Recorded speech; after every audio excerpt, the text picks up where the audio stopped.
sama saya Dr. Cindy di Podcast Dr. Cindy bersama Dr. Rahmaniar lagi. Yeay, ketemu lagi. Jadi kita mau bahas kulit, kupas tuntas tentang permasalahan kulit yang selalu merana di hidup kita.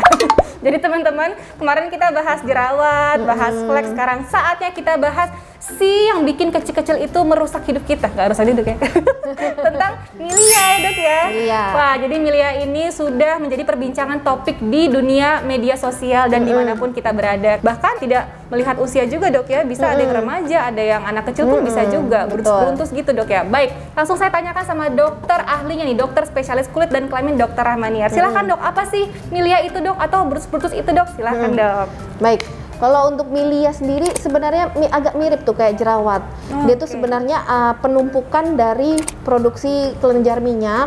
Jadi kelihatan tuh kan kayak putih gitu. Kadang mungkin ya memang bentuknya sewarna sama kulit, tapi kalau dikeluarin tuh ada isinya kayak nasi atau kayak cairan yang warna putih gitu ya. Oke, tapi nggak sakit Dok ya?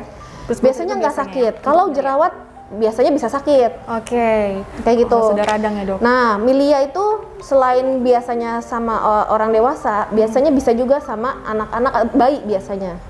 Kayak gitu. Biasanya kita sering bilang itu keringat buntet. Keringat buntet, biang keringat gitu Dok ya? Biang keringat. Berarti bisa juga bercampur karena keringatnya banyak dan menumpuk, bercampur dengan sebum atau minyak Dok Iya, ya? bisa. Seperti itu. Kemudian nih saya mau tanya lagi, untuk milia ini bisa muncul daerah mana aja Dok? Apakah hanya di muka, leher, ketiak, semuanya Dok? Apakah bisa Dok? Biasanya milia itu muncul di daerah yang memang kelenjar keringat, kelenjar minyaknya tuh banyak. Oke. Daerah kalau yang sudah dewasa, remaja menuju dewasa, biasanya di daerah T-zone lebih banyak milianya. Tapi kalau misalkan daerah, kalau untuk bayi bisa di lengan, bisa di punggungnya, di dada, kadang juga di wajah juga ada. Kayak gitu. Berarti tingkat kelembapan yang tinggi sangat mempengaruhi juga. Betul. Misalnya Kelembapan sama suhu lingkungan. Suhu lingkungan, baik. Kebersihan juga Dok mempengaruhi. Betul, Dok? mempengaruhi. Siap, baik.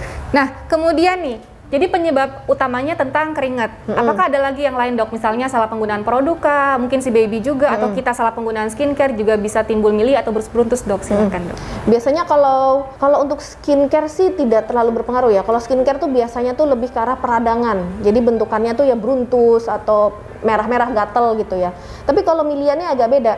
Kalau pas bayi biasanya tuh karena pakai baju atau pakai bahan-bahan baju yang terlalu rapet. Iya. Di punggung tetap dioleskan minyak atau semacamnya, terus ditutup, terus tapi suhu lingkungannya tuh agak panas lembab gitu. Oke. Jadi ya ketutup aja gitu, jadinya ya gampang keringat buntet. Nah, tapi kalau di wajah yang udah remaja nih, biasanya disebabkan ya karena keringatnya berlebih, memang aktivitasnya banyak, jadinya muncul deh tuh milia-milia di daerah T-zone atau di daerah wajahnya. Intinya kalau muncul beruntus atau misalnya milia yang tadi itu yang putih, yang tidak beradang, tidak sakit gitu, tidak nyeri Dok ya, jangan panik juga Dok ya. Nah, awal-awal apa yang harus kita lakukan Dok? Misalnya di rumah muncul, wah ada milia nih gitu, apa yang harus kita lakukan? Nah, prinsipnya sama, kalau misalkan memang ada milia, wah berarti ini wajah saya gampang berkeringat. Jadi memang pertama ya bersihkan muka lebih sering gitu. 2 kali sehari. Ini saya sering banget ya ngomong bersihkan muka. Soalnya higienitas tuh penting sekali. Bener banget, apalagi tangan suka garuk-garuk misalnya teman-teman ya suka lupa gitu kan. Kayak gitu.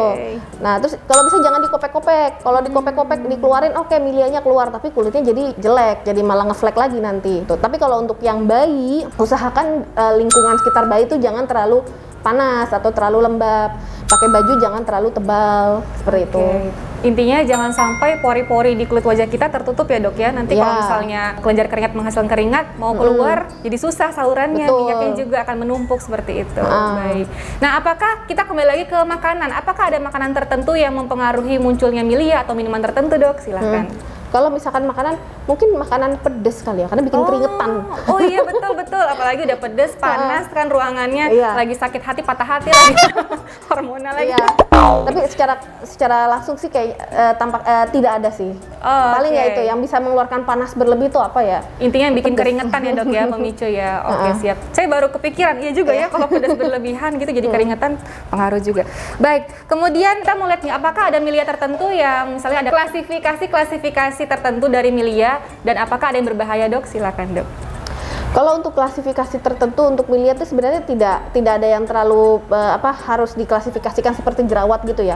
Biasanya kalau milia tuh ada yang bentuknya putih, ada yang sewarna kulit gitu. Ada yang klasifikasinya juga berdasarkan dari usia kayak gitu. Karena biasanya penyebabnya tuh beda. Dari yang anak, bayi sama yang remaja biasanya penyebabnya beda. Seperti itu saja sebenarnya. Tapi ya faktor penyebabnya, faktor resikonya tuh sama keringatnya kelenjar keringat, kelenjar minyaknya tertutup. Siap. Gitu. Nah, kalau untuk flek kan kemarin kita bahas semakin meningkatnya usia mempengaruhi sekali nih, Dok. Nah, apakah milia juga sangat mempengaruhi, semakin meningkatnya usia mempengaruhi milia semakin banyak, atau misalnya justru yang remaja nih yang lagi aktif kelenjar minyaknya dan keringatnya, Dok? Silakan. Justru kalau misalkan makin beda sama flek, kalau misalkan flek kehitaman, makin usia tuh biasanya makin banyak. Justru tapi kalau milia ini makin yang remaja itu lebih banyak dibandingin yang tua. Karena kenapa? Kalau udah lansia, itu kelenjar keringat, kelenjar minyak, bahkan kulitnya sendiri tuh shrinkage ya, agak mengkerut gitu ya. Semua organ-organnya tuh kerjanya jadi lebih melambat, termasuk keringat dan minyaknya gitu. Jadi kecenderungannya lebih kering. Jadi milianya tidak terlihat gitu. Berarti tergantung aktivitas dari kelenjar-kelenjarnya, Dok ya. Kelenjar keringat, kelenjar minyak. Baik. Nah, kemudian cara untuk mencegah supaya kita terhindar dari milia, Dok. Apakah ada, Dok, cara-cara tertentu yang bisa dilakukan di rumah, Dok? Kalau untuk mencegahnya, yang pertama jangan dikopek-kopek ya. Kadang-kadang suka, aduh iseng nih, jerawat nih, ditekan gitu ya, Dok? Kayak gitu jangan. Kalau bisa, kalau perawatan ya sabun rutin 2 kali sehari, pakai cleanser yang baik, seperti itu. Tapi kalau misalkan milianya sudah mengganggu, baiknya sih berobat ke dokter. Siap. Karena memang ada beberapa salep-salep yang dengan bahan aktif bisa mengurangi timbulnya milia berlebih. Gitu. Intinya kita harus perhatikan baik-baik ya, Dok ya. Misalnya curiganya semakin banyak, mengganggu aktivitas, langsung saja periksa ke dokter spesialis kulit kelamin ya, Dok ya. Jadi kita langsung diperiksakan. Nah, teman-teman, sekarang kita mau masuk ke Q&A ya. Jadi Q&A ini sangat penting sekali untuk merubah hidupmu semakin bahagia karena dibalaskan oleh kita. Nah, tentang milia, Dok. Ada lagi, Dok, yang nanya ini dari @Kusnul_Kotima. Milia itu bisa besar tidak ya, Dok? Dan bagaimana cara menghilangkannya? Mungkin bisa sebesar apa, Dok, kalau milia ini dari kecil-kecil jadi besar gitu? Silakan, Dok. Biasanya sangat jarang ya milia timbul jadi membesar gitu, kecuali kalau misalkan milia dari 1, 2, 3 terus berkumpul jadi banyak, jadi besar gitu bisa. Itu udah agak mengganggu tuh, itu baiknya sih berobat ke dokter. Nah, kemudian dari Adidian_, cara menghilangkan beruntusan dan kulit muka bertekstur. Silahkan, Dok. Nah, jadi kita mau meluruskan juga, Dok, apakah beruntusan ini termasuk ke arah milia atau bukan, Dok? Dan cara untuk mengatasinya lah seperti tadi. Baik, kalau ngomongin beruntusan itu ada banyak ya, tapi milia bisa termasuk salah satu beruntusan tuh. Kayak gitu. Kalau untuk ngurangin beruntusan itu lebih ke arah ini ya, terutama yang disebabkan milia, baiknya sih perawatannya memang lebih kayak scrub seperti itu ya, karena milia itu sebenarnya di permukaan. Tapi saya nggak menyarankan scrub wajah itu sering-sering ya. Nah, iya tuh, Dok. Jangan sering scrub badan juga sama aja gitu. Sebenarnya milia, terus ada kulit yang teksturnya nggak bagus, kasar gitu, sebenarnya bisa dibantu dengan scrub untuk mengurangi kulit yang mati. Jadi milia tuh bisa keluar juga. Pakai scrubnya itu jangan pakai, kalau untuk wajah jangan pakai yang spons. Pakainya yang berbulir aja. Tapi sifatnya juga 2 minggu atau 3 minggu sekali gitu. Karena itu kan tetap aja abrasi ya, seperti merusak melukai lapisan teratas kulit ya, Dok ya. Gitu. Dan scrub itu kan fungsinya sebenarnya untuk membantu mengangkat sasa kulit mati ya, Dok ya, yang harusnya terangkat. Tapi kalau tiap hari jadinya makin lama mengikis ya, Dok, sampai ke lapisan sering-sering di bawahnya. Baik. Itu. Nah, jadi beruntusan itu sebetulnya kalau misalnya dibilang beruntusan jika ada merah-merah atau misalnya calon-calon penyebab jerawat atau bagaimana, Dok? Kita mau meluruskan nih antara milia sama beruntusan. Beruntusan, kalau biasanya kita kalau ngomongin beruntusan tuh bisa aja yang merah-merah terus ada kasar-kasar. Pokoknya intinya yang namanya kasar-kasar tuh beruntusan.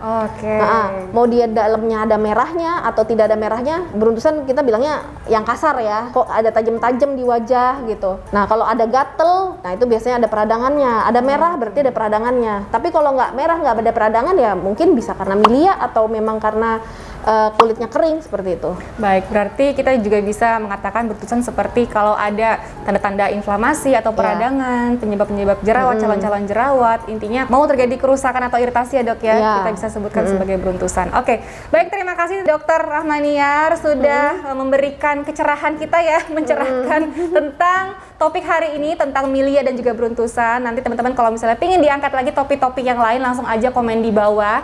Di bawah ini ya, nanti kita akan bahas lagi tentang kulit apapun itu. Terima kasih banyak dokter. Jangan lupa follow IG kita berdua dan ikutin giveaway teman-teman. Caranya gampang banget, jangan lupa subscribe YouTube channel ini dan juga follow IG saya di sini dan TikTok di sini. Nanti akan ada pengumuman di DM dan langsung ada pembagian giveaway-nya. Langsung aja di description box. Oke, informasinya. Terima kasih teman-teman semuanya. Jangan lupa subscribe ya. Assalamualaikum. Pengumuman, hai guys, buku Osici sudah meluncur di toko buku terdekat kamu ya. Saat ini sudah ada di Gramedia Merdeka Bandung, Gramedia Sudirman Jogja, dan Gramedia Expo Surabaya. Pokoknya buku Osicis ini adalah buku perdana kita di mana isinya ada kisah nyata kayak roller coaster dan juga ada bonus tips perawatan kulit glowing alami, juga tips diet simple yang aman.